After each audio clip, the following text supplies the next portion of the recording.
Hello and welcome to Beyond Top 10 Tennis. My name is Dr. Ashley Morgan-Berge and I'm your host. If you're not familiar with my work, would like to learn more about it, head on over to AIMA International, the first tennis lab of its kind worldwide that is centered on delivering top 10 tennis rankings and is 100% backed by science.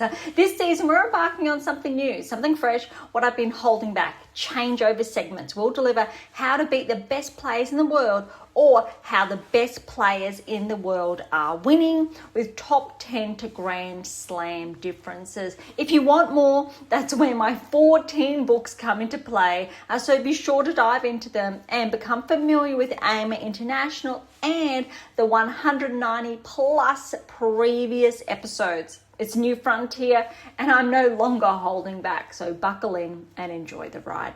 Welcome to another edition of Beyond Top 10 Tennis.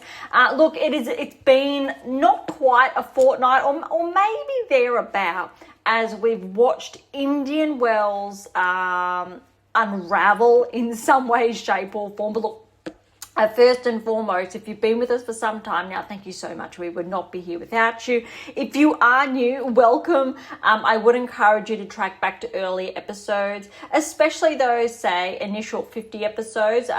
They took, I'll say, a different tact. Probably, and then each 50, I'd say there's a different flavor, if you like, with how we've changed the setup. And only recently, we've pulled everything back to more raw episodes, removing a lot of the editing, a lot of the fluff there, and just stripped it right back. So we're trying something new again. We did start at the beginning of the season, those, I'll say YouTube live sections. So as always, your feedback is always welcomed. Let me know what you prefer, if you like this version of it just being all stripped back. If you want me to bring back, say, the video feeds, etc. How many of you tune into audio only or prefer the video feeds? Let me know as well. So we're just trialing a few different setups this season to see what works. Look, last episode as well, we had a really big deep dive into the changeover segments, and we caught up with the Australian Open because we've been so busy with the data, with the insights, that the episodes didn't really allow to share, I guess, or provided the space, the time for those deeper insights. Today, I'm going to focus on something different with those segments because today's episode, it's all about Indian Wells and the rankings have come out. So since last episode, this is the first time the rankings have been updated. Since last week, rankings were not updated since Indian Wells obviously falls in between those updates. And that happens, as you know, several times throughout the season. So today, look, I'll do WTA Tour first, ATP Tour after, but there might be a bit of a crossover here with what I want to dive into. This is very raw, stripped back, like I did promise I was going to deliver this season. And look, we're looking at the 2025 season now, not 26, 25. So I just want to draw your attention here because this is how it reshapes not only the rankings, but how we can track a player's baseline, their progressions, their performance plateaus, etc., all of that. Obviously, to learn more about that, the What Is Your Game Missing series, so there's 3 of them there. What is your game missing? What is your game missing now? And what is your game missing to win? So that's the series. There are 3 books, but also the 7 Keys is another text. How to Develop a Top 10 Tennis Ranking is another one, but also about a year ago now, oh my goodness, your workbook came out, and a few months prior to that was the black book that came out. So probably drawing your attention to all of those. I know that's a lot there, but head on over to AIMA International to have a bit of a, I think, review there to see where you'd like to start. But this is where all those indicators come from, all those data points. So I really want to highlight, I suppose, that this is not necessarily subjective. It's objective as far as, the data is concerned, etc. it's a true source as far as the analyses, predictive analytics, etc. are concerned. All right, so where I'm going, I'm focusing on the round of 16 here. Because I'm quite confident, or as you know, for Indian Wells, this is not the round of 16 for 26.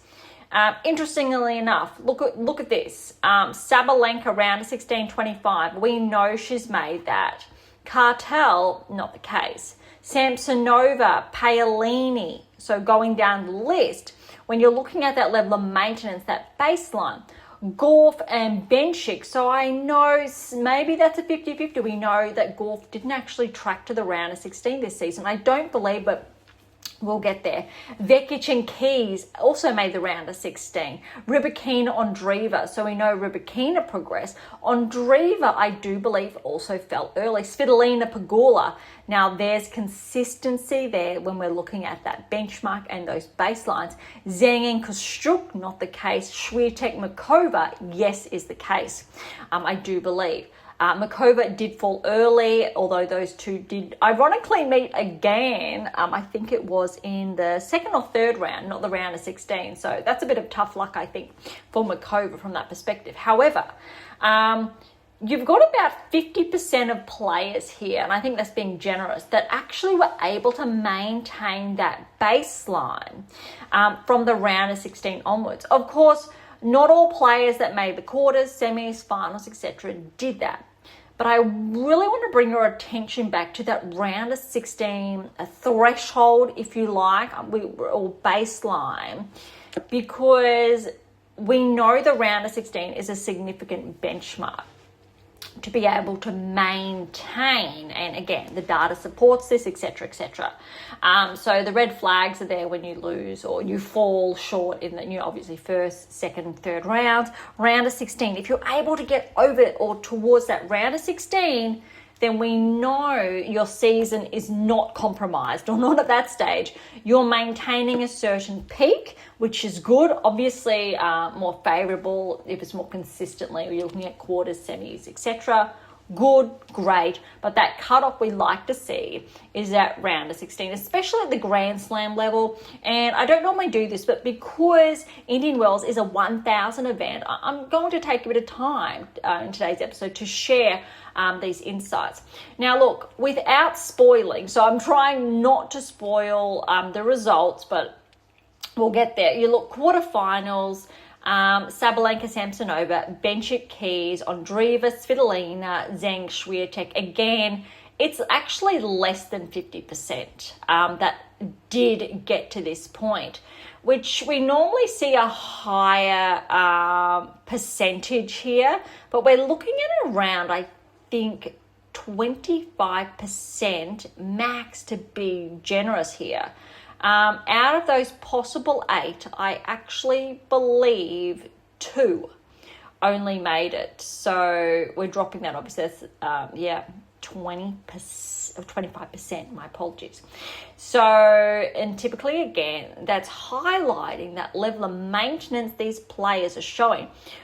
Interestingly enough, we're talking about top 10 players, but again, not all top 10 players were able to hold that baseline. Push forward to, say, the semi-finals. Again, all 2025. You've got, again, 25%. So it's only one of those 4 players actually made the semi-finals again, and the same with the final. Well, it's 50. One player did progress, again, without spoiling what's to be said. Now I'm going to flick on over to the 2026. So what's transpired the last 10 days, if you like. I'm going to quickly head on straight to round of 16. I'll try not to spoil too much. Look, we've got one player already in the round of 16, yes. Another player I'm noticing, and 2 more players that I am noticing. Another 2, interestingly enough, another and another. That's actually 9. So interestingly enough, you've got just over 50% of players from the 2025 Indian Wells to the 2026 Indian Wells progressed to the round of 16. That's a good benchmark. I'm actually quite happy with that. That shows that a little over 50% of players have been able to maintain that baseline across a 12-month period. Very, very good. Also, interestingly enough, not all of them were in the top 10 this time last year. Most of them are now in the top 10, or they were last season and they've slightly regressed. So that's good. Some of them, though, were anomalies, and they're still anomalies this season. So they haven't broken into, say, the top 20, top 30, for example, which, again, I think is an interesting topic from that perspective. If we fast forward to the quarters, for example, we've got one player there. That's all. And two more players, good, and another. All right, so 50% again, we're already looking better. 50% of players from last season's round quarterfinals made the quarterfinals this season. That's a very healthy metric. Semifinals will go to 50%, and again then final 50% with a core player present last season and this season, without spoiling. So I'm sharing this because we'll head on over to the rankings and you'll see the implications there. So 50% of players, for example, that made the round of 16 that did last season, did not this season, they're obviously their rankings are compromised, right? So there is going to be that regression. And because it is a 1,000 event, those who did not make the round of 16, you know points are on the line. If first round, second round, etc., a little bit different, you don't have as much to lose. And that's an interesting conversation we'll have later on the ATP Tour. But all the big names are in play, or have been, for the most part, this Indian Wells. All right, so let's head on over, or let's directly go to the draw, and where there's a bye, I'll share the bye purely so you can see the lineup coming through. All right, Sabalenka with the bye. Sakasumi over Parks, that's an upset there, 4-3 first round. Christian over to Jin, that's in 3. Third set was a tie break, 8-6, that was very tight. Joint with the bye, Jovic with the bye.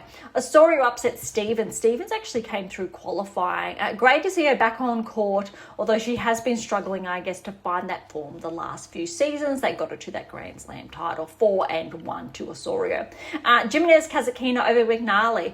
3 sets there, very close, 6-4 in the third. I'm going to call that typically even, because we've seen Jimenez Kazatkina making some inroads in those earlier rounds. McNally similar as well. Osaka with the bye, Mboko with the bye.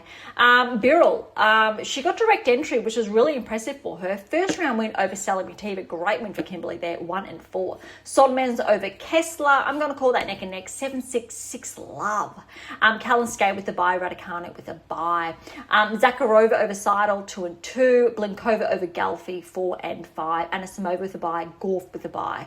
Rakimova over Andreescu, 6-7, 6-love, 6-1. Andreescu, a little bit of a tough luck finding that form. I think she's been back on tour now for, I want to say 18 months. It could be a little bit more, but she's rarely played consistently. I believe she's still managing health, body, etc. But it'd be great to see Bianca come back, I guess, at full health, and to see what she's capable of, whether it is a Grand Slam again or not, or if she can make some deep runs. It would be really interesting to see. Yastremska over Zhang, 3-2. Iala with a bye. Schneider with a bye. Sursteya over Maria in 3, 6-3 in the third. Bozes-Maniera over Haddad Maia, 6-1 in the third. This is an interesting one. Bozes-Maniera has been tracking, so it's not that surprising. Keep in mind, this time last year, Haddad Maia had just regressed outside the top 10. So she's had a bit of a regression the last, I'll say, season. All right, Noskova with a bye, Alexandrova with a bye. Gibson over Lee. That's already an upset there, 3-5. Gibson's played the best tournament, I believe, of her life, of her short career, 21 years of age. She's an Aussie up-and-comer. She was ranked outside the top 100 at this point, so which means she had to qualify. Oh my goodness, has she made some waves, but you will see why as we go through the draw. Putintseva over Badosa, 4-2. This is really tough for Badosa. Obviously, again, former top 10. This time last year, I think top 10. Clawed her way back when she was outside the top 100, I think, about 12, 18 months prior to that. Maintained that top 10 ranking. And when we go through the ranking, she is very close to slipping outside the top 100 again, unfortunately, with not being able to defend points recently because of, I guess, her ailments, injuries, or back that she's been managing. Tauson with the bye, Wang with the bye. Tomljanovic over Rus, good win there for Tomljanovic, 5-2. Potapova over Sitsuik, that's in 3, 7-5 in the third. Palini with a bye, Pegula with a bye.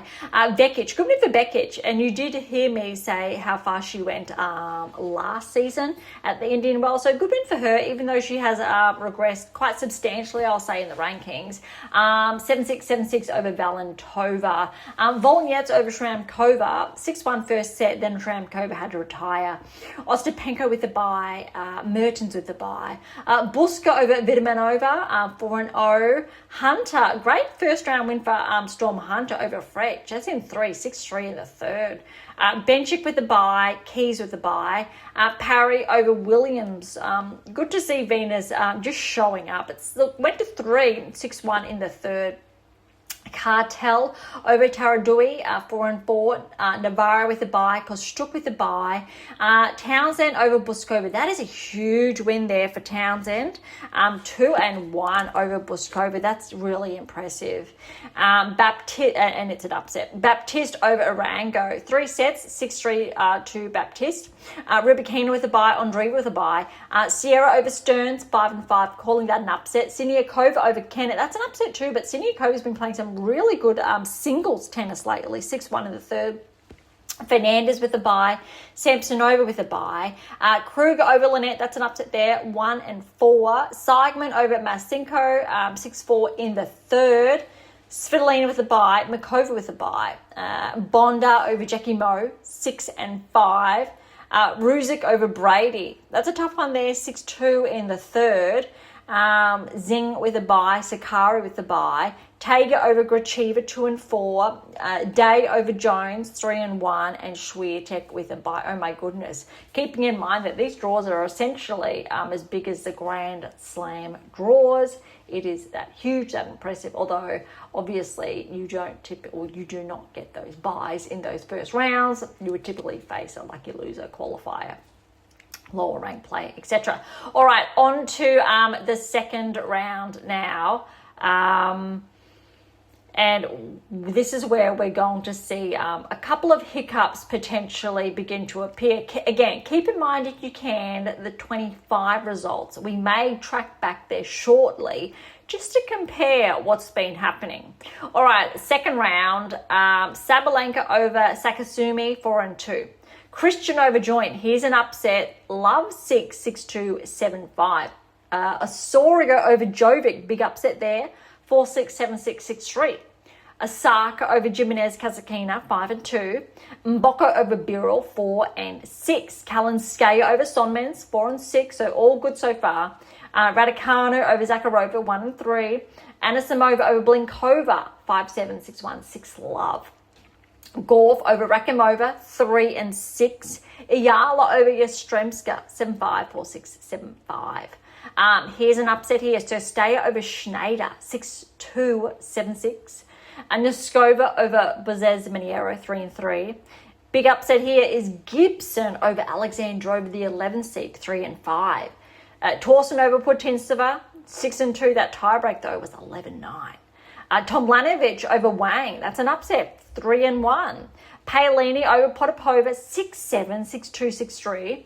Pegula over Vekic, 4-6, 6-2, 6-3. So they're facing in the second round. So you already know Vekic is going to be docked points because of her progression last season. But Pegula, she's on track. Ostapenko over Volnyets, 6-4, 7-6. Mertens over Buska, 2-1.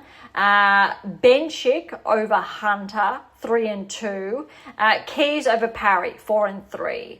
Cartel over Navarro, big upset there, 6-1, 3-6, 7-6. Although remember, Cartel did make good rounds here, inroads last season. Kostruk over Townsend, 3-2. Rybakina over Baptist. She was pushed, 7-6, 2-6, 6-2. Andreeva over Sierra, love and love. Siniakova over Fernandez, upset there, 5-7, 6-4, 7-6. Kruger over Samsonova, this is an upset, 3-6, 7-5, 6-2. Svitolina over Seigman, 7-6, 4-6, 6-3. Makova over Bondar, 7-5, 6-2. We'll call it an upset. Look, Ruzic over Zhang, but it's only her third tournament back, 4-5 to Ruzic. Sakari over Tager, 5-0, and Swiatek over Day, 6-love, 7-6. Let's have a look now. So we're going to head to the third round. But you've already heard a couple of upsets. Not too many, but a couple. So I'm looking at the 2025 draw, working on getting to the third round. Okay, we are there, and we already have a number of players who've been knocked out in the third round. For example, Zheng made the third round. Collins, Svitolina's still in play. Rybakina, Bultar, Rybakina got through, Kostruk got through, Swiatek got through, Yastremska fell, but I think that's part of Makova, Siniakova, Pagula, Wang, Andreeva, Torsen, Paolini, Christian, Kazakina, Samsonova, Benchik, Schneider, Kudermetova, Cartel, Keys, Mertens, Gorf, Sakari, Sabalenka, Bronzetti, Navarro, and Vekic. So all those names made the third round. I have not shared the results explicitly, so we'll leave that for the round of 16. So here we go. So you've heard those names, whether you remember or not, to be familiar. Here's the third round results from the past week. Sabalenka over Christian, 4-1. Osaka over Osorio in 3, 6-1, 3-6, 6-1. Mboko over Kalinskaya, 4-1. That's a good win for Mboko. She really has been tracking this season, correlating with her top 10 ranking now. Anisimova over Raducanu, very good win for Anisimova, 6-1, 6-1. That tells us a lot how well Anisimova is playing, but Raducanu, I'm not going to say she's playing, well, maybe this is her best tennis, but you can see how the current top 10 have moved away from the level Raducanu was at, and they've really taken it up a notch. And that's what Anisimova's scoreline there really highlights. All right, this was more concerning. Iyala got the win over Gorf. However, obviously Gorf retired there. So it's 6-2, up 2-love, the Gorf retired, and rarely have we seen Gorf retire. So I'm interested to see if she's recovered in time enough for Miami, how she performs. But again, if you're looking at last season and the results, I don't believe we saw Gorf, did we? So we're looking all the way through the third round, and Gorf is not showing up. So I'm not too sure actually if she did play last season. I won't do a deep dive there. But what it tells us is that she didn't have ranking points to lose. That would take, I'll say, a big hit at her points. All right. Noskova over Surstay there, 6-7, 6-4, 6-4. Gibson, again, with the win over Torsen, big upset there. Again, keep in mind, qualifier ranked outside the top 100. 7-6, 4-6, 6-4. Well done, Talia. Tom Lanovich has fallen to Paolini. So good win for Paolini there. It was very tight. 7-5, 5-7, 6-1. Pagula over Ostapenko. This was tight. 4-6, 6-3, 6-2. Benchik over Mertens, 2-3. Reliving their United Cup battle. That was really exciting. Cartel has upset Keys, 2-6, 6-2, 6-3. Rybakina over Kostruk, 4-4. Siniakova's upset Andreeva, the defending champion, 4-6, 7-6, 6-3. Svitolina over Kruger, 4-2. Makova over Ruzic, 11-3. And Swiatek over Sakari, 3-2. Bit of revenge there. Sakari got that win over Swiatek. I want to say it was in Abu Dhabi. It was Abu Dhabi or Qatar, I believe. All right, so we have our round of 16 lineup. Now, I'm focusing on the round of 16 here. Now, let's rewind the clock to last season and the round of 16. I'm going to rattle off the names. Zhang, Kostyuk, Svitolina, Pegula, Rybakina, Andreeva, Makova, Swiatek, Samsonova, Paolini, Vekic, Keys, Benchik, Gorf, Sabalenka, Cartel. So you already know a big chunk of them is not there. The round of 16 we've got here, we've got Sabalenka, yeah, Osaka, no. Mboko, no. Anisimova, no. Iala, no. Noskova, no. Just checking in case I went too quickly. No. All right. Gibson, no. Paolini, I believe we just saw Paolini. Yes, no, maybe. Yeah, we've seen Paolini, although she did fall. That's okay. So similar points there. Pegula, we saw. Wait for it. Did we see Pegula? Yes, Pegula is round of 16. Benchik there? Benchik is there. Good. All right, so we're up to 4 now. Now, did we see Cartel and Rybakina? I think we did. Cartel's there, yeah. But yeah, Rybakina's there too. So that's 6. Is Svitolina there? Yes, Svitolina's there. That's 7. And is Swiatek there? Yes, that's 8. And Makova is 9. So yeah, just checking there. And so that is the stats, or those are the stats that I shared earlier. But not all players obviously progressed to the quarterfinals. So let's do this. Sabalenka over Osaka, 2 and 4. Mboko over Anisimova. Upset there, 4 and 1. Really shows how well Mboko really has been playing. Noskova over Iala, 2 and love.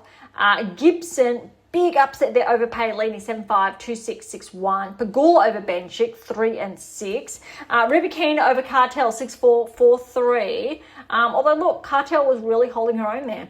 Svitolina over Siniakova, 6-1. 1-all. Siniakova had to retire in the second. Swiatek over Makova, 6-2, 6-love. So, looking at that quarterfinal lineup, we will move to go last season's quarterfinal. So, what did the quarterfinals look like last season? Have a look at this. So, Sabalenka, yes. Samsonova, no. Andreeva, no. Svitolina, yes. Benchik, no. Keys, no. Zhang, no. Swiatek, yes. And also then, oh no, that's the 8. So 3. Only 3 players, Sabalenka, Svitolina and Swiatek. How that is really interesting, isn't it? So only those 3 players, so they were, look, Swiatek, Sabalenka topped obviously 1 and 2 last season, and before Indian Wells 1 and 2 again. Svitolina, though, she was poised as a barrier breaker, got into the top 10 after the Australian Open, I believe it was. And she was poised for that former top 10 player. And last season, she upset Andreeva, was huge when you think it's huge. And that was predicated, if you like.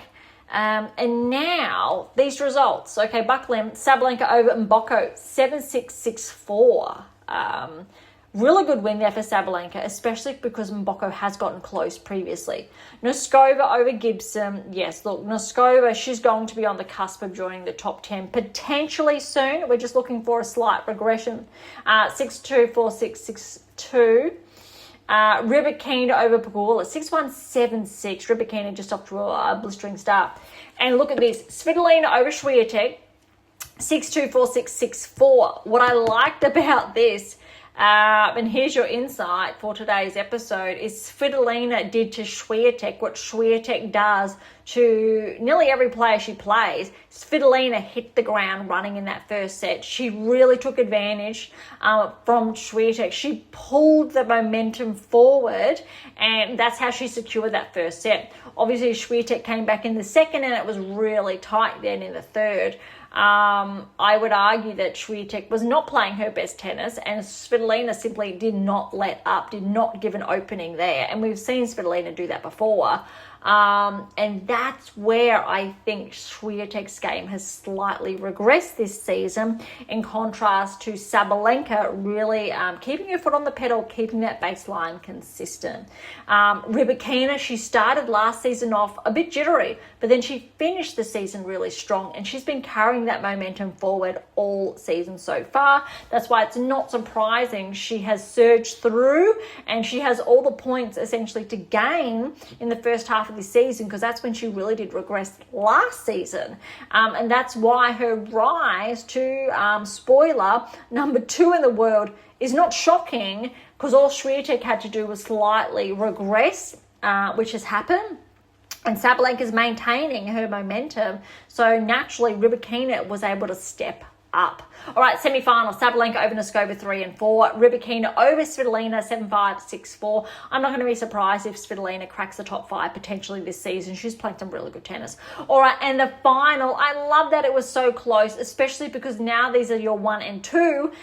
Sabalenka over Rybakina 3-6, 6-3, 7-6, 8-6 in that tie break. And I love that it was a tie break to really showcase. Yes, Sabalenka's won, but Rybakina is on her heels at 2 now. Of course, I'm a little bit upset that Swiatek has been pushed to 3. However, these results and the rankings do currently correlate. That is the truth. That is the data speaking objectively. So it's a really good to see, I guess, those 1 and 2 in the finals. Miami will tell us or show us if I think that momentum, if it's going to stay 1 and 2, or if Swiatek turns the table, she can still catch up. So let's head on over to the rankings and have a look. All right, starting at 100 is Badosa. Look, she's actually up 6 places. So she was bounced outside the top 100, but she's back inside the top 100 at 100. Collins, again, 18 months ago, maybe 2 years ago now, top 10. She's back 21 places to 99 in the world. I do believe she's got a lot of points to defend in Miami. Something tells me she either won last year or the year before. I'm going to check only because I'm curious on that one. No, Sabalenka did win last season, so it would have been the season before. Just double checking. All right, so Collins 99 back there. A lot of movement this week, so a lot of 6s and 5s, regressions and progressions. I'll try and pull out the highlights there. Look, Danilovic is back 4 to 94. She was inside the top 40, so that's actually a bit surprising there. Iravic is up 11 to 91 in the world. Welcome to the top 100 there. Jimenez Kasativa up 8 places to 89 in the world. Again, a lot of movement happening. Goldberg's back 9 to 84 in the world. Rakhimova's up 6 to 82. Tomanovic is up 4 to 81. Townsend's up 7 to 80. A lot of movement. Look, Liza's back 7 places to 77. Zakharova up 12 to 74 in the world. Again, a lot of movement is happening. Haddad Mayer, she's back 2 to 69. Talia Gibson's the biggest mover of the week. A 44-point progression to 68 in the world. I think she could be the second in the running top Aussie now, second or third there. Look, Bulter's back 3 to 67. Olikova up 7 to 66 in the world. So no, Kazakina is just back for 64, so it'll be the third. All right, inside the top 60 now. Movement, but not too much. Look, Cartel, she's back 2 to 56 in the world. It's pretty steady there. Krejcikova, she's out the next week, so she's just up 1 to 52. Lynette's back 1 at 50. Most just 1s and 2s happening here inside the top 50. Look, Bondrasova, even though we haven't seen her play that often, she's up 3 to 43. In the world, and Lee's up 2 to 39. So again, not much movement, just small ones we're seeing now. Ayala, look, she's up 3 to 29 in the world. Again, look, Navarro, she's back 2 to 27, and we know this time last year, top 10. So she's taken a little bit of a hit. Zhang, because she hasn't been playing as much and she hasn't been defending those points, especially in Indian Wells, she's back 3 to 26 in the world. But look, not too much of a hit, I suppose. Samsonova's back 3 to 22 in the world. Look, Keys is back 3 to 18, although she's been steady around there since the Australian Open. Mertens up 2 to 19. Look, Jovic's up 1 to 17. Torsten's 16. Osaka's to 15. Makova's back 1 to 14. And here we go. Neskova's at 13 now. 2 points separate her from Benchik, who's at 12. Alexandrova is at 11. She's about a bit over 100 points ahead of Benchik. But as far as top 10's concerned, there's a just over 100 points separating 11 from 10. Look, since Andreeva didn't defend her title, she's actually back 2 places to 10 in the world. Mboko's up 1 to 9. Svitolina's up 1 to 8. Paolini, she's steady at 7, so that's good to see there. Anisimova, she's steady at 6. Big gap, though, between Paolini and Anisimova by almost 2,000 points, about 1,900 there. All right, top 5 almost remains the same, other than the spoiler I gave earlier. But look at this. Pegula and Gauff, they're actually only separated by less than 200 points, about 150 points less between them. Just to show how tight that is, about a 400-point gap between Anisimova and Pegula. 500 then to Gauff. So Swiatek back 1 to 3. Now, we did see this last season. Remember, she bounced outside the top 2, came back right inside the top 2. Rybakina is back to 2. The difference though between them is only a bit over 350 points. There, obviously, Sabalenka, she's steamrolling it. She's up ahead of just over, we'll say 3,000, over 3,000 points there. But that's actually really interesting. But I think what's really noteworthy is that Swiatek can regain number 2 if there's if they both progress further this coming week in Miami. And if we take a really quick look, at how those players progressed, I do believe both of them performed quite well last season. Swiatek actually has more points to defend. So Swiatek, I think when we're looking at Miami, fell in the quarters. However, Rybakina fell earlier, which means pressure is on Swiatek predominantly, Sabalenka as well. But I'm looking at it and it looks like maybe Rybakina did not play last season. I'm not seeing her show up unless she fell early in those initial rounds, which could have been, so Rybakina fell second round or first round, if you like. She would have a bye in Miami. So that probably will not happen. Rybakina most likely will gain a lot of points. And depending on how Swiatek performs as well, we may not see a difference there. But I'll leave the review of Miami till next episode. I really want to keep the focus on Indian Wells. All right, so that is the WTA Tour this week. We've done the analysis of the rankings and a thorough deep dive of Indian Wells last season and what's happened this season. So let's head on over to the men's tour now. And let's start off with that. I will say that a bit of a preview of what happened in the round of 16 last season. All right. So round of 16, we've got Paul, Medvedev, Rune, Tsitsipas, Griekenspor, Watanuki, Fils, Garon, Dimitrov, Alcaraz, Draper, Fritz, Nakashima, Shelton, Cirandulo, de Minaur. Now, I know, let's see if there's 50% there. I actually do not think there's a 50%, which is a little bit, I think it goes to show the level of maintenance between those two tours. Round of 16 without spoiling, hear these names: Alcaraz, Rudd, Hijaka, Norrie, Djokovic, Draper, Medvedev, Michelson, Fils, Augur, Alisame, Tiafoe, Zverev, Teen Dadridge, Fokina, Fonseca, Sinner. Let's go back. I don't think many of them actually showed up. We didn't see Paul. We saw Medvedev. We didn't see Garon. Did we see Fils? I think maybe we did. No. We did. Yeah, we did see Fils. All right, just checking there. No Garon, no Rune, no Tsitsipas, no Griekenspor, and no Watanuki, I don't believe. I'm just going to do a double check. So keeping myself honest there. So far, 2 have gotten through. No to Dimitrov, no Alcaraz, wasn't there last season, or didn't progress there. Draper or Fritz? Are we seeing Draper or Fritz? We're seeing Draper, yes, last season. We are not seeing, there's no Fritz. So far we've got 3 repeats.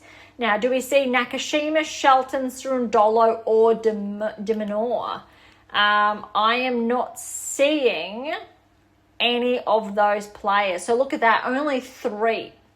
3 of a possible 16 when you're looking at the women's tour, 9. So that just goes to show the difference between tours and the level of maintenance. Look, Alcaraz fell early last season. Sinner didn't play. He was on his temporary suspension. So 3 players, that's quietly blowing my mind with you. The level of maintenance on the WTA Tour is more than 50%, like more than 50%. It's essentially 80% higher than the ATP Tour at this snapshot. And what this tells us is that when you're looking at the top best players in the world across both tours, more consistently, the top 10 players on the WTA Tour are showing up at the round of 16 or later. On the ATP Tour, less consistently are those players showing up at these events. And that's a really big and compelling statistic, and that's a pure data point. Really interesting there. All right, push forward to the quarterfinals. Cerundolo, Alcaraz, Shelton, Draper, Griekenspor, Rune, Fils, Medvedev. All right, I did make a mistake. Alcaraz did progress last season. I think that brings it to 4. The statistics, however, still stand, or say 50% or more than 50% there. Still, looking at 2025 or 2026, my apologies. Alcaraz is there.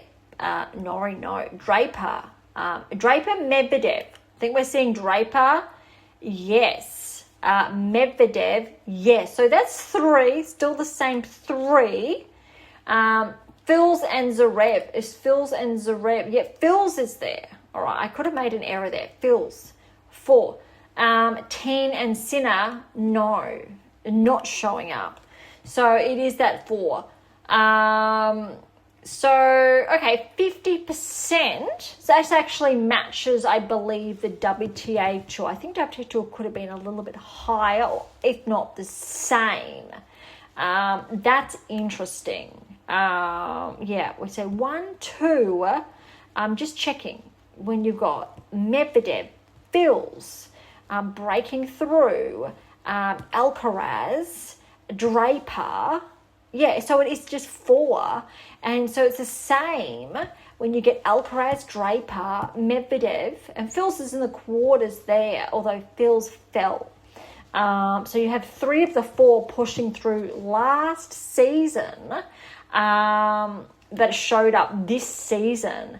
Really interesting. So when you're looking at, say, the semis, 2. So you've got a 50% of those players showed up in the semis. So that's a similar, again, good to, I will say, the WTA Tour. I think the biggest difference is in the initial players, and obviously the rounds, obviously only so many players can get through. But what we're seeing is that at least when you get into the later stages, it's still around that 50% turnover rate. But that round of 16 benchmark I shared earlier, like 20 minutes ago, 30 minutes ago, that round of 16 benchmark, the ATP Tour is not making. They are way behind, as in like negative, a regression of more than 50%, and that is incredibly significant. All right, let's start off first round, Indian Wells, the last fortnight, so 2026, here we go. Alcaraz with the bye. Dimitrov over Adame, 3 sets, 6-4 in the third. Surundulo over Van den Schulp, 3 sets, 6-3 in the third. Rinjanek with a bye. Vachereau with a bye. Borges over Nava, 6-5. That's a tight one there. Shevchenko over Shimabukko in 3, so 6-2 in the third there. Rudd with a bye. Bublik with a bye. Kopriva over Zheng, 6-5. Hijaka over Matastrelli, 6-4. Daderi with a bye. Nori with a bye. McDonald over Analdi. A little bit of an upset there. 6-love, 6-1. McDonald was qualified. That's a really good performance. Korda over Komasana, 7-5, 6-love. Dimonor with the bye, Djokovic with the bye. Mazarak over Mempeshi Pericard, 6-3, 1-6, 7-5. Really good win there for Mazarak. However, Mazarak has been tracking this season. Similar to how Mempeshi Pericard tracked last season, Mazarak has been on the radar this season. Or predominantly the last 6 months. Kovic over Hercax. That is tough. 2 tie breaks there. 8-6, 7-4. That's a tough one for Hercax. Mute with the bye. Surundolo with the bye. Bonzi over Roy. That's an upset there. 4-3. Bautista Agut over Marazan. Good win there for Bautista Agut. 6-4 in the third. Draper with a bye. Medvedev with a bye. Tabilo over Joda. 1-2. Baez over Sang. 3-2. Lehecka with a bye. Humbert with a bye. Mitchelson over Merida. 3-4. Fernley over Zamir. 3-3. Fritz with the bye. Mazzetti with a bye. Fuchsovic over O'Connell. 5-3. Prismic over Schoolcade. Really good performance from both players. Both were qualifiers. 7-6, 3-6, 7-5. Just goes to show, I think, in some how tight qualifying really can be, and when they face in the earlier rounds, that's a good performance for both players. Obviously, Prinsnik, though, walks away with all the points.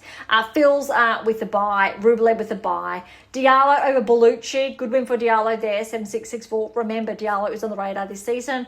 Monfils over Galaranu. 3-4. Lisane with the bye. Kaboli with the bye. Kekmanovic over Altamar. Retirement in the second set from Altamar, but Kekmanovic with the first set. 6-3. Brooksby over Poprin. 3-4. I would be tempted to call this an upset, but Poprin has been regressing lately, unfortunately. TFO with a bye, Nakashima with a bye, Ugo Carabelli over Dam, 7-6, 6-3. Berrettini over Manorino, a 3-set there, 7-5 in the third. Zverev with a bye, Shelton with a bye, Opelka over Quinn, 7-5, 7-6. Walton over Howells, 3-3. Team with a bye, Dowdage for Keane with a bye. Savada over Silic, 6-4. Garon over Navone. 3-setter, 6-3 in the third. Menzik with a bye, Kakanakov with a bye. Fonseca over Collignon, 6-4. Bergs over Struff, 3-4. Paul with a bye, Echeverry with a bye. Shapovalov over Tsitsipas. Huge first round match there, but Shapovalov with a win there. 6-2, 3-6, 6-4. So we will see a bit of a regression in the rankings from Tsitsipas this week. Keeping in mind, I think he made the round of 16 last season. So a number of points will be knocked off there. Shavinka over Duckworth. Bit of an upset there because Shavinka was a qualifier, 2-4, and Sinner with a bye. All right, on to the second round. Not too many upsets so far. Look at this. Second round, or first match for Alcaraz, but second round. He's got Dimitrov, and, top 10 player from last season, working his way back, similar to Hercax, for example. But Alcaraz with a good win over Dimitrov, 6-2, 6-3. It's tough draw for Dimitrov. Really rooting for him to climb back into the top 30 at the least, I'd say. Rindinek over Surundolo. There's a walkover there. Vachereau over Borges, 5-5. Rudd over Shevchenko, 6-1, 7-6. Bublik over Kopriva. Look, Kopriva's a lucky loser, but pushed Bublik all the way to 3 sets, 6-2 in the third.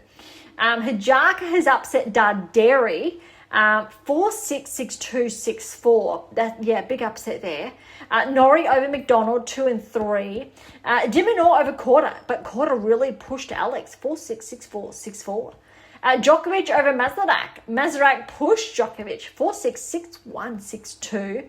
Kokovic over Mute, 1-4. Surundolo over Bonzi. Those are 3 sets, 7-6 in the third, 7-5. Draper over Bautista Agut. Bautista Agut pushed Draper, though, 6-2 in the third. Medvedev over Tabilo, 4-2. Baez, big upset there over Lehecka, 4-1. Baez has been tracking though. He did perform well. I think it was last week or the week before, and I think he made the later rounds, if not finals, of a 250 and or 500. Mickelson over Humbert, upset there, 7-5, 6-7, 7-6, just to show how close that was. Fritz over Fernley, very tight as well, 6-3, 6-7, 6-1. Fuchsovich has upset Mazzetti. That's the big one there, 7-5, 6-1. Phil's over Prismic, 2 and Prismic retired, 3-2 in the second there. So Prismic, that's unfortunate. Diallo over Rublev. Now again, remember I said he's on our radar. He is one to watch, and he's already upset Rublev. He is 6-7, 7-6, 6-3. Ogor-Lissame over Monfils. Monfils with a wild card, but look, 6-7, 6-3, 6-4. Monfils is absolutely top 50 still, top 30 even on his good days, absolutely. Kaboli over Kekmanovic in 3, 6-4 in the third. Tifo over Brooksby, 4-2. Nakashima over Ugo Carabelli, 3-4. Zverev over Berrettini, 3-4. Shelton over Opelka, 3-setter, 6-3 in the third. 2 tie breaks in the first set and second set. Teen over Walton, 7-6, 7-6. We've got a 7-3 and a 10-8 for those tie breaks. Wow. Davidge Fagina over Shivada, 7-6, 6-2. Menzik over Giron, 5-6, so 7-5, 7-6, and that was 7-4 in the tie break. Kakanakov over Fonseca, very tight, 6-4, 6-7, 4-6. Paul over Bergs, 1-2. Shapovalov over Echeverry. Look, it's an upset on paper. Echeverry 29th seed, but Shapovalov's only a few rankings but point behind that. 6-3, 2-6, 7-6. Sinner then over Shavinka, 6-1, 6-1. We'll go through the third round first before we have a look then back to last season. All right, so third round, kicking it off. Alcaraz over Rinderknech, 26 seed, but he was pushed 6-7. 6-3, 6-2. I believe Alcaraz was down 2-love in the third, then made his way back. Rudd over Vachereau, 3-6, 6-3, 6-4. Hijaka's upset Bublik. Look at this, 6-7, 7-6, 6-3. Well done, Rinky. And again, he had to qualify. Norris upset Diminor, 4-4. Ouch. Djokovic over Kekmanovic, 6-4, 1-6, 6-4. Draper over Surundulo, 6-1, 7-5. Medvedev over Baez, 6-4, 6-love. And you can just feel it that Medvedev's finding that rhythm again that he's had for so long, kind of left him for most of last season. Mickelson has upset Fritz, so 6-4, 7-6. So we're starting to see the upsets now. Phil's over Fuchsovich, 3-5. Ogor-Lissame over Diallo, but it was tight. 6-7, 6-3, 6-3. TFO over Kaboli, 1-2. Zverev over Nakashima, 7-6, 5-7, 6-4. Tans upset Shelton, 7-6, 4-6, 6-3. But look, Tan's been very good this season. I'm not going to be surprised if he cracks not just the top 20, but maybe even top 15 this season. Davidge Fagina over Menzik, that's an upset, 6-2, 4-6, 6-2. Another upset, Fonseca over Paul, 2-3. Fonseca will get a good number of points from that. And Sinner over Shapovalov, 6-3, 6-2. All right, looking at the round of 16 now, we're going to have a peek at the round of 16 from last season. Even though we did that earlier, let's refresh our memories to see how many players are there. Paul, Medvedev, Rune, Tsitsipas, Giron, Fils, Griekenspor, Watanuki, Dimitrov, Alcaraz, Surundolo, Diminor, Draper, Fritz, Nakashima, Shelton. So let's see how many we've got. Alcaraz, yes. Rudd, no. Hijaka, no. Norrie, no. Djokovic, Draper. I want to say I just saw Draper, but not Djokovic. So we're seeing Draper, yeah, but not Djokovic. Medvedev, Michelson, Fils, or Ogor-Lissame. How many of them? Medvedev, yes. Fils, yes. Are we seeing Igor Lissame last season? No, we are not seeing Felix last season.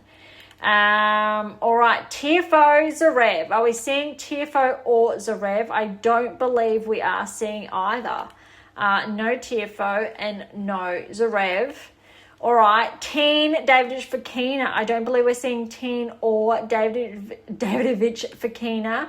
No. And the last two we know is Sinner and Fonseca. Are we seeing Sinner and Fonseca? So no Sinner we know and no Fonseca. So that's 3. Round of 16 is down to 3. So I'm confirming that.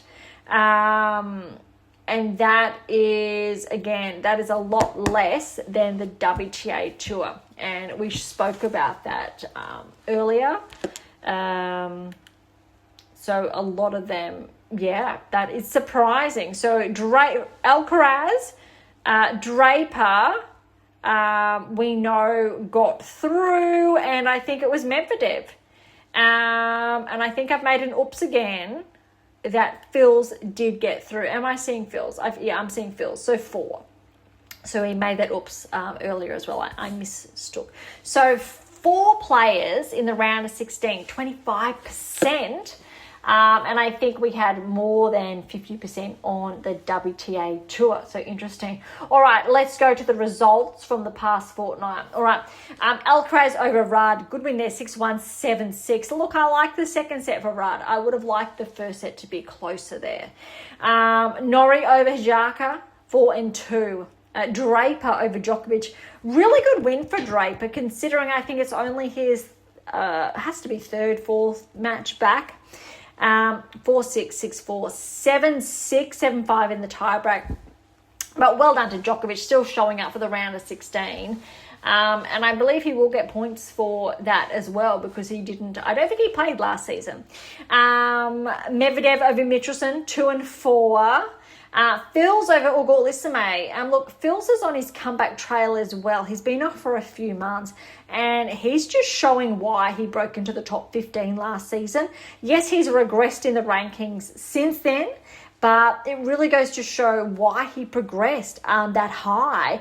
But then he wasn't able to play. But he's playing now, and he's playing some great tennis. 6-3, 7-6. And look, Igor Lissame, he's in form. 11-9, though, in that tiebreak in the second. Zverev over Tiafoe, 3-4. Teen over Davidovich Fokina, upset there. 4-6, 6-1, 7-6, 7-4 in the third. And look, Sinner got the win over Fonseca, but we're talking 2 tie-breaks. That is really tight. 8-6, 7-4 in those tie-breaks. Very impressive. All right, quarterfinals. Alcaraz over Norrie, 3-4. Draper fell to Medvedev. So Medvedev, 6-1, 7-5. Really good tennis from Medvedev. Great to see him back in the later stages. Zverev over Fils, 2-3. And Sinner over Teen, 1-2. So we know Fils made last season. Well, hold on. Let's have a look at the quarters. So fast forward to the quarters last season. These are our top 8 last 2025 Indian Wells. Medvedev, Fils, Rune Griekenspor, Draper, Shelton, Alcaraz, Cerundolo. So how's that? All 4 players that made last season's quarters still made this season's quarters, even though obviously 50% of them did fall. The 2 players that did get through to the semis, actually no, 3, sorry, last season, Draper, Alcaraz and Medvedev, for example, we know 2 of them, Medvedev, Alcaraz, got through the season that they had to meet in the semi-finals. All right, so we've gone through the round of 16. So let's lay out the quarter results. So we got Alcaraz over Norrie, 3-4. Medvedev over Draper, 6-1, 7-5. He's really playing like his former top 5 self. Zverev over Fils, 2-3. Sinner over Teen, 1-2. Good. But semi-finals, look at this. Medvedev with the win over Alcaraz. That's huge. because again, it shows that Medvedev, he's finding that form again. 6-3, 7-6, 7-3 in that tiebreak. Well done, Medvedev. And Sinner over Zverev, very clean otherwise, 6-2, 6-4, really holding his own. And as far as the final's concerned, Sinner over Medvedev. But I tell you what, 2 tie breaks, great tennis there. 8-6 in the first tie break, 7-4 in the second tie break. And when you're looking back to last season, well, look, Alcaraz, Medvedev, Rune, they made the semis last season. So Alcaraz and Medvedev had those points to defend. So they're not going to be docked any. Rune and Draper, though, did make the final. So both of those players did get through. So that's why both players will have a bit of a regression we will see in their rankings. But look, it's really interesting to see. Look, Sinner didn't play, obviously. Zverev did not track that far. But Alcaraz and Medvedev, who did play last season, and they still made the semi-finals, which is really cool to see. All right, so that is, oh my goodness, Indian Wells, done and dusted. Over to the rankings, starting at 100. Sabalenka is up 9 places to 100 in the world. Well done, Sabalenka. And look at this. Hijaka's back inside the top 100. I think it's been a while. Up 19 places to 98 in the world. Really cool to see. All right, a lot of movement this week. I'll pull out, I will say, some interesting ones, or mostly the big movers, like Wawrinka. He's back 2 to 94 in the world, but look, he's 40 years of age. He's just turned 40 years of age. He must have still inside the top 100. Kokovic back 20 to 92 in the world. De Jong's back 5 to 91. Mueller's back 9 to 90 in the world. Blocks is up 9 to 88 in the world. Offner, 22-point progression to up to 86. Walton's up 6 to 85. A lot of movement, similar to the WTA Tour, but this is what happens after a fortnight, the rankings not being updated. Tarante's back 7 to 81.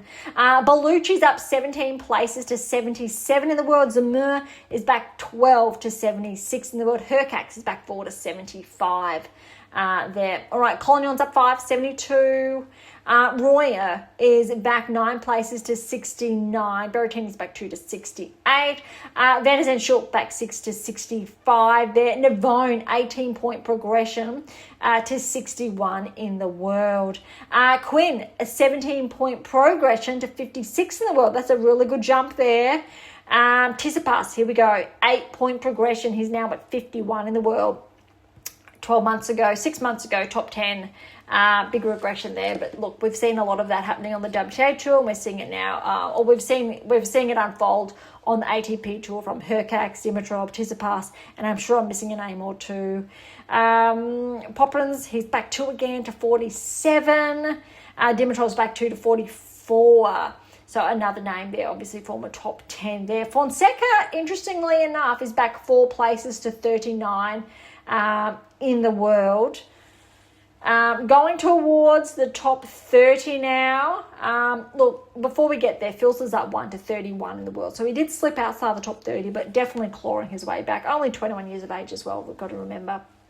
All right, Rune's taken the biggest hit, 10-point regression to 28 in the world. I'm sure he will be back soon. Not sure how soon. Clay court season's around the corner, and it's going to be really tough, I think, on his rehab potentially. But look, all going well. It'll be interesting to see how he plays coming back. Draper, though, look, he's taken another big hit. Although, look, he got some good wins under his belt, but it's because he wasn't able to make the finals. 12-point regression to 26 in the world, keeping in mind that, he won the title last season, which I think skyrocketed him inside the top 10. So that's why, even though he did make, he made deep enough, but he obviously wasn't able to defend. So inside the top 30 now. Norrie's up 5 points, back inside, so 24. A lot of movement here, a lot of positives, a lot of greens we're seeing. Team's up 6 to 21. Tiafoe's back inside the top 20 at 20 in the world. Darderi's up 3 to 18. A lot of movement there. The biggest movement potentially, we're seeing a switch between Mensik and Rudd, so 13, 12 respectively. Points are very similar, but Bublik's been bumped outside the top 10. It does track, though, with the results we are seeing. And Medvedev is back inside the top 10. Look, he's had a few weeks out, but that does obviously correlate with how he's been performing. A bit under 300 points separating now Medvedev from Bublik. We know with Miami anything can change. Shelton's back 1-9. Felix is up 1-8. Fritz is steady at 7. Alex steady at 6. Mazzetti steady at 5. Zverev 4. Djokovic 3. But Sinner, he gained 1,000 points this week, closing the gap between himself and Sinner to 2,000 points, or a little over 2,000 points, instead of obviously that 3,000 point gap. So that's actually really interesting. And depending how I think he plays in Miami, we could see that gap get closer. Again, because Sinner being absent from tour for that period of time last season. Coming back, I think, just in time for, I think it was the French or just before that. But that was quite interesting. All right. We've got a big episode today. I'm going to hold off everything in regards to Miami until next week. So there will be a fortnight between that. Miami is not underway. The draw is out, however. And we do have some really interesting lineups. But I'm going to hold off on what happened, say, last season and what's going to unfold over the past fortnight. So that'll allow us, I guess, the space, the room to really review that in our next episode. Let me know also if you enjoyed the lineup or how we laid out today's episode with the comparative analyses from last season to this season and the implications of the rankings, player performances, the comparison obviously between both tours, the statistics there, the ratios of obviously the progressions and regressions, all of that. And look, if you get your hands on one of my books or multiple, feedback's always welcome. And, you know, if you do learn, I guess, more about the 8 keys, the statistics, the key data points, and maybe you can share some of your own thoughts on what's been happening this season. That would be really fun to read. All right, so thank you so much for listening. To grab your copy of any one of my 14 books, you can find them on AIMA International or Amazon, irrespective of you're based in the world. For any comments or questions, head to AIM8 or Topic Thread, or leave comments directly on YouTube or Spotify. To interact with Beyond Top 10 Tennis, catch up on our blogs, or sign up to my newsletter, head to AIM International, and remember to check out Pink Octopus Books to Spruik. Look, if you enjoyed today's episode, please subscribe, like, share, and all of the above. Beyond Top 10 Tennis exists for you, so please consider sharing us with those you know near and far. And look, if you're serious about heading towards the top 10 or want to know what you're missing to secure that maiden Grand Slam or more, don't be shy, come and say hi. Okay, on that note, thank you so much for listening. I am so incredibly grateful. I'm your host, Dr. Ashley Morgan Berge, and this is Beyond Top 10 Tennis, and I'll see you next time.